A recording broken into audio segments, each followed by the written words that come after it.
నమస్తే, welcome to I news. Delhi liquor scam లో అతి కీలక కుట్రదారుడిగా ఈడీ పేర్కొన్న ఢిల్లీ సీఎం కేజ్రీవాల్ అరెస్ట్ కావడంతో కేసు దర్యాప్తు క్లైమాక్స్ కు చేరుకుంది. ఇప్పటికే ఈడీ విచారణలో ఉన్న కవిత తాజాగా ఈడీ ముందుకు వచ్చిన కేజ్రీవాల్ ఇచ్చే కీలక వాంగ్మూలాల ఆధారంగానే ఫైనల్ ఛార్జ్ షీట్ దాఖలు చేయాలని ఈడీ నిర్ణయించుకుంది. మొదట ఇద్దరిని వేర్వేరుగా, తర్వాత ఇద్దరిని కలిపి 2 సార్లు విచారించనున్నారు. దీనికోసం ఈడీ ఇప్పటికే ప్రశ్నలు తయారు చేసింది. కొద్ది రోజులుగా కవితను విచారించిన అధికారులు ఆమె ద్వారా రాబట్టిన సమాచారంతో ఢిల్లీ సీఎంను క్రాస్ ఎగ్జామినేషన్ చేయబోతున్నారు. ఇంతకు ఆ ప్రశ్నలేంటి, దానికి కవిత కేజ్రీవాల్ దగ్గరున్న సమాధానాలేంటి అనేది ఆసక్తిగా మారింది. ఇప్పటికే ఈడీ వేసే ప్రశ్నలకు సమాధానం చెప్పలేక వాటిని దాటవేయలేక ఎమ్మెల్సీ కవిత ఉక్కిరిబిక్కిరయ్యారు. ఇప్పుడు కేజ్రీవాల్ వంతొచ్చింది. కవితను వివిధ కోణాల నుంచి 15 ప్రశ్నలు అడిగి వివరాలు రాబట్టిన అధికారులు వాటి ఆధారంగా ఇప్పుడు కేజ్రీవాల్ ముందు మరో 6 కీలక ప్రశ్నలు పెట్టారు.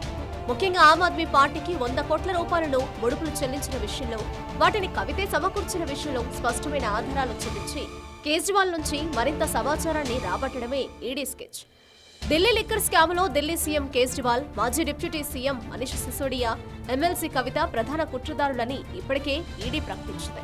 మొత్తం ఈ కేసులో 15 మందిని అరెస్టు చేశారు. వారందరినీ పలు దఫాలుగా ఈడీ, సిబిఐ విచారించింది. కవితను కూడా మార్చి 15న అరెస్టు చేసి ఈడీ ప్రశ్నలతో వివరాలు రాబట్టింది. అరెస్టు చేసిన వారిలో కొందరు అప్రూవర్స్ గా మారి కావలసిన సమాచారాన్ని దర్యాప్తు సంస్థలకు అందించారు. సీసీటీవీ ఫుటేజీలో వాట్సాప్ చాట్స్, ఫోన్ సంభాషణలు, లొకేషన్ ట్రాకర్స్ ద్వారా కావలసిన అనుబంధ సాక్ష్యాలు, ఆధారాలను కూడా దర్యాప్తు సంస్థలు సేకరించి పెట్టుకున్నాయి. వాటన్నింటినీ ముందు పెట్టుకుని కవితను వ్యక్తిగతంగా ప్రశ్నించారు. కవిత చెప్పిన వివరాలతో పాటు ఇప్పటికే తమ వద్ద ఉన్న సమాచారాన్నంతా ముందు పడేసి కేజ్రీవాల్ను ప్రశ్నిస్తున్నారు. అరెస్టుకు ముందే కేజ్రీవాల్ ఇంట్లో కొన్ని ప్రశ్నలు వేసిన దర్యాప్తు సంస్థలు మిగతా సీన్ను ఈడీ ఆఫీస్కు మార్చారు. ముందుగా కవితను వ్యక్తిగతంగా విచారించిన అధికారులు తర్వాత కేజ్రీవాల్ను వ్యక్తిగతంగా విచారిస్తున్నారు. తర్వాత ఇద్దరిని కలిపి విచారించే అవకాశం ఉంది. ఈ కేసులో మరో నిందితుడైన మనీష్ సిసోడియాను కూడా ఇద్దరితో కలిపే అవకాశం ఉందంటున్నారు. ఇక కేజ్రీవాల్ ముందున్న కీలక ప్రశ్నలేంటి అనేవి ఇప్పుడు ప్రధాన చర్చగా మారింది.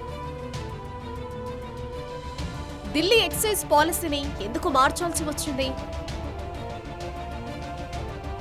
ఢిల్లీలో మద్యం షాపుల నిర్వహణ మొదటి నుంచి ప్రభుత్వ ఆధ్వర్యంలోనే నడుస్తుంది.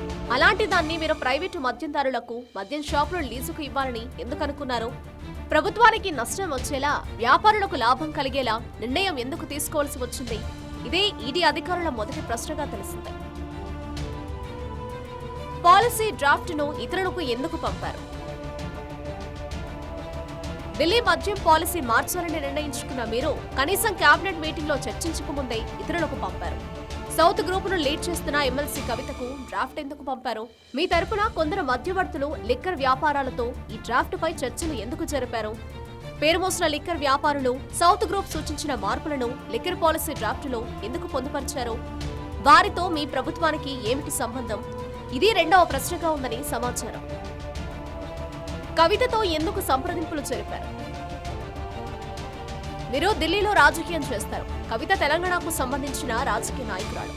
మీరు పాలసీలు రూపొందించేటప్పుడు ఆమెతో ఎందుకు మాట్లాడారు? ఆమెతో సంప్రదింపులు జరిపి పాలసీ రూపొందించాల్సిన అవసరం ఎందుకు వచ్చింది అనే కీలక ప్రశ్న మూడవదిగా పేర్కొంటున్నారు. సౌత్ గ్రూప్ ఏర్పాటు చేసింది నిజం కాదా?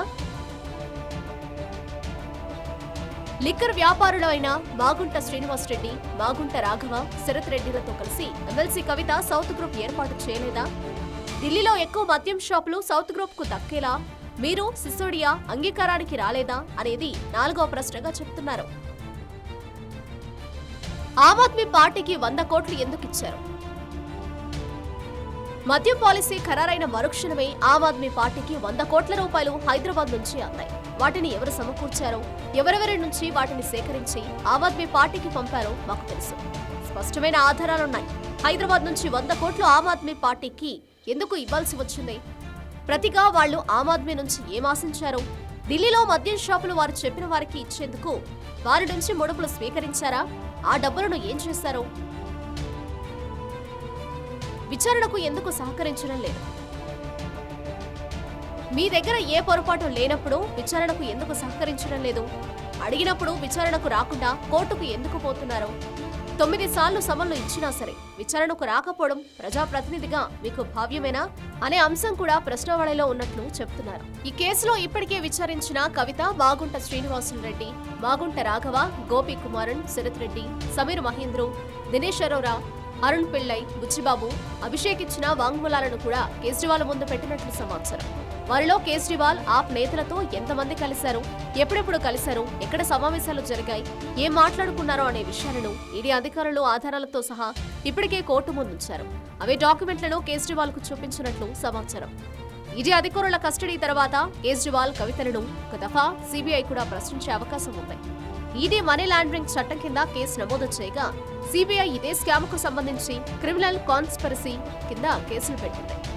ఈడీ, సిబిఐ విచారణ పూర్తయిన తర్వాత ఫైనల్ ఛార్జ్ షీట్ దాఖలు చేసి మిగతా తంతును కోర్టుకు బదిలీ చేసే అవకాశం ఉంది.